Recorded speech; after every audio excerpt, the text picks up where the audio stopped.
Alep, autrefois la plus grande ville de Syrie, a été ravagée par un conflit brutal qui dure depuis 5 ans.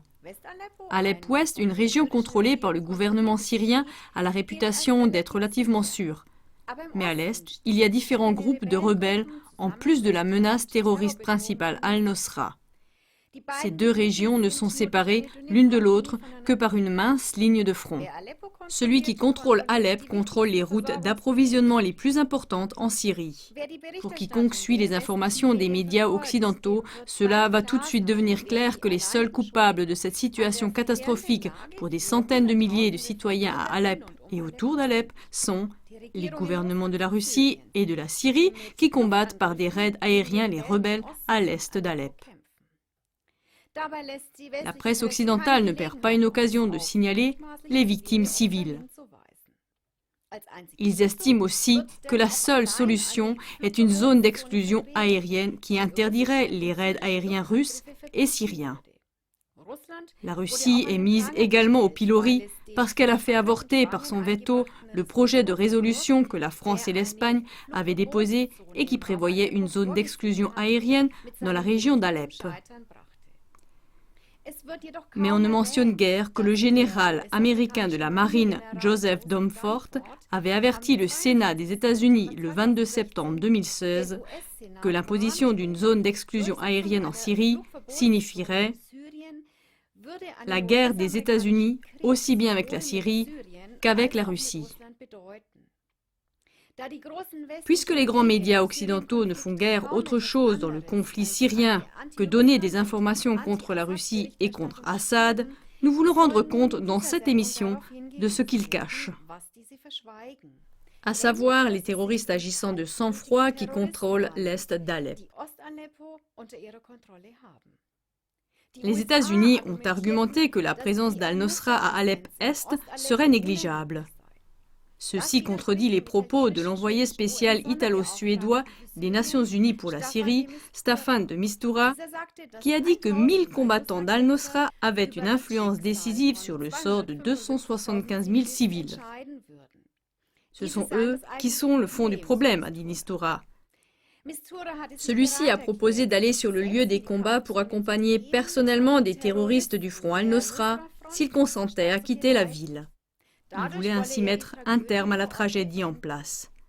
Le gouvernement syrien, de même que le gouvernement russe, avait promis un sauf-conduit aux terroristes. Le 2 octobre 2016, le commandant de l'armée syrienne a lancé un appel, comme plusieurs fois auparavant, à tous les groupements armés qui se trouvaient dans les banlieues est d'Alep de quitter ce territoire et de laisser vivre une vie normale aux citoyens civils. L'ancien ministre des Affaires étrangères italien Franco Frattini a dit « Sans aucun doute, si nous n'éliminons pas les bases qu'Al-Nosra tient toujours à Alep-Ouest, il sera impossible de soulager la souffrance de la population d'Alep-Est.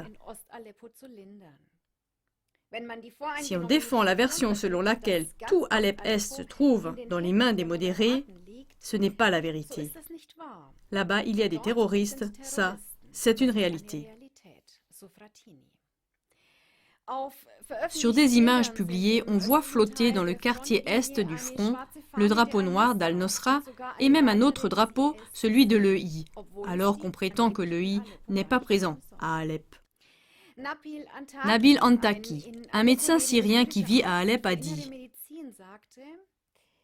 « Les personnes qui quittent les régions qui sont sous contrôle des terroristes doivent le faire en secret, car on veut les y garder. »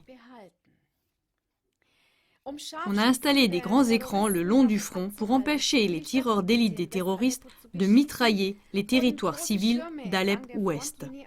Toutes les maisons sont voilées de draps pour empêcher que des tireurs d'élite tirent dans les maisons.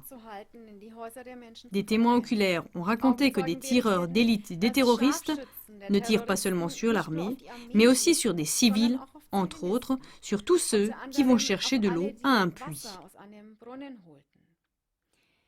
Comme la chaîne de télévision internationale RT l'a relaté sur place le 6 octobre 2016, des terroristes d'Alep-Est ont attaqué avec des missiles le campus universitaire d'Alep-Ouest. 5 étudiants ont été tués, 5 autres se trouvent à l'hôpital avec des blessures graves.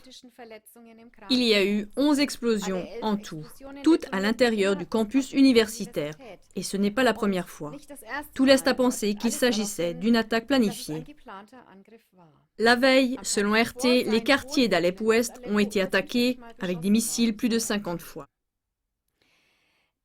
Ces exemples, qui sont dissimulés par les médias occidentaux, montrent où se trouve le fond du problème dans le conflit syrien.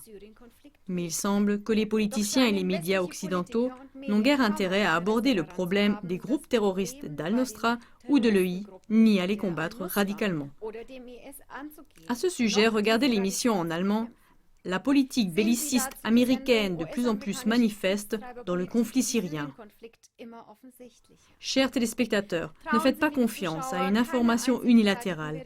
Allez chercher une autre opinion et jugez vous-même.